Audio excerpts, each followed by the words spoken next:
بسم اللہ الرحمن الرحیم والعصر ان الانسان لفی خسر الا الذین آمنوا وعملوا الصالحات وتواصوا بالحق وتواصوا بالصبر. قسم ہے گزرتے ہوئے زمانے کی کہ اس دنیا کا ایک ایک انسان گھاٹے میں ہے. یہی تو میسج ہے قرآن مجید کا کہ ایک ایک انسان گھاٹے میں ہے. الا الذین آمنوا مگر وہ لوگ کہ جو ایمان لائے، وعملوا الصالحات اور جنہوں نے عمل صالح کیا. ایمان کا تعلق دل سے، عمل کا تعلق آگاہ و جوارح سے. وتواصوا بالحق وتواصوا بالصبر اور جو حق پہ قائم ہوں. توجہ رکھنا، گھاٹے میں وہ لوگ نہیں ہوں گے جن کے پاس ایمان ہوگا، عمل صالح ہوگا اور حق پر قیام ہوگا. ایمان، عمل صالح، حق پہ قیام.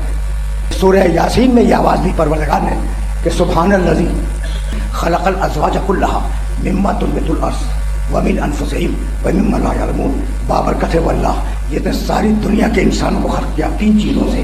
ایک جسم دیا زمین سے، ایک نفس دیا اور ایک وہ شے دی جسے لوگ نہیں جانتے، یعنی روح. تو ہر انسان میں تین چیزیں ہیں، جسم ہے، روح ہے اور ان کو جوڑنے والا نفس ہے. کس نے جوڑا؟ نفس نے. ٹھیک ہے نا بھائی، توجہ رکھنا. تو نفس کی اپنی کوئی حقیقت نہیں ہے. دیکھو بھائی، روح ہے اور جسم ہے. انسان اسے جوڑتا ہے نفس. نفس خود کوئی چیز نہیں ہے. روح کو جسم سے جو چیز جوڑتی ہے اس کا نام نفس ہے. تو ہمارے پاس ہے کیا؟ ہمارے پاس روح ہے، ہمارے پاس جسم ہے. اس دنیا میں آنے والا کوئی بھی بچہ ہو، بادشاہ کا ہو، فقیر کا ہو، وزیر کا ہو، تاجر کا ہو، صنعت کار کا ہو. تاجر کا بچہ تجارت لے کے نہیں آتا، بادشاہ کا بچہ بادشاہت لے کر نہیں آتا. ٹھیک ہے نا. صنعت کار کا بچہ صنعتیں لے کر نہیں آتا. اب جب دنیا کا کوئی بھی وزیر اعظم ہو، کوئی بھی صدر ہو، صدر کا بچہ صدارت لے کے نہیں آتا، وزیر اعظم کا بچہ وزارت لے کے نہیں آتا. اچھا بھائی، جب یہ چیزیں باپ دادا کی میراث لے کر نہیں آتے تو پھر لے کے کیا آتے ہیں؟ یہ تو سوچنے والی بات ہے نا. تو کل تین چیزیں لاتا ہے بھیا. ہر بچہ، آنے والا بچہ تین چیزیں لاتا ہے. پہلی چیز جسم لاتا ہے، دوسری چیز روح لاتا ہے، تیسری چیز رشتہ داری لے کے آتا ہے.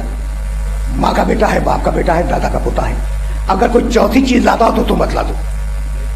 جو بھی آیا دنیا میں، روح لایا، جسم لایا، رشتہ داری لایا.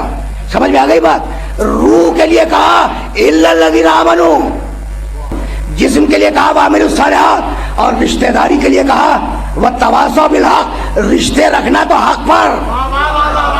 قریبی رشتہ دار ہو لیکن حق سے ہٹ جائے تو تبت یدا ابی لہب وتب. دیکھنے میں بڑا آسان سورہ لگ رہا تھا، لیکن تم نے دیکھا کیا باریکی سے پروردگار عالم نے پوری انسانیت کے مزاج کو رکھ دیا. بھائی وتواصوا بالحق، روح آمنو ایمان لاؤ، روح کا تقاضا ہے ایمان لانا. عملوا الصالحات، جسم کا تقاضا ہے عمل صالح کرنا. وتواصوا بالحق، اور رشتہ داری کا تقاضا یہ ہے کہ اگر حق پہ ہو، توجہ رکھنا، اگر حق پہ ہو تو دور کا ہو قریب کر لو، اور اگر قریب کا ہو حق پہ نہ ہو تو دور کر دو. دونوں مثالیں موجود ہیں. دونوں مثالیں، قریب تھا اسے دور کر دیا، تبت یدا ابی لہب وتب، اور دور تھا اسے قریب بنا لیا. سلمان و منا اہل البیت. اہل بیت میں شامل ہونے سے پہلے سلمان کیا تھے؟ صحابی تھے. تب آج سمجھ میں آیا کہ صحابیت جب بلند ہو، صحابیت جب بلند ہو تو اہل بیت میں شامل ہو جائے. بھائی اب میں پوچھنا چاہ رہا ہوں کہ صحابی بلند ہوا تو اہل بیت میں گیا، اب اہل بیت بلند ہو تو کہاں جائے؟ بھائی محمد کے شانے کے علاوہ کہاں جائے؟ بسم اللہ الرحمن الرحیم. تبت یدا ابی لہب وتب. ٹوٹ جائیں، کوسنے دے رہا ہے اللہ. بھائی قرآن کو سمجھنے کی کوشش تو کرو. کوسنے دے رہا ہے، کوسنے. تبت یدا ابی لہب، ابو لہب کے دونوں ہاتھ ٹوٹ جائیں تب وہ ہلاک ہو جائے. ما اغنا عنہ مالہ وما کسب، اس کا مال اس کے کام نہ آئے، اس کی کوئی کمائی اس کے کام نہ آئے. سیصلی نارا ذات لہب، اور عنقریب اللہ فرما رہا ہے عنقریب ہم اسے جہنم کی بھڑکتی ہوئی آگ میں پھینک دیں گے. ابو لہب کے دونوں ہاتھ ٹوٹ جائیں. بھائی ابو لہب کی دونوں ٹانگیں کیوں نہ ٹوٹ جائیں؟ سوال ہے نا.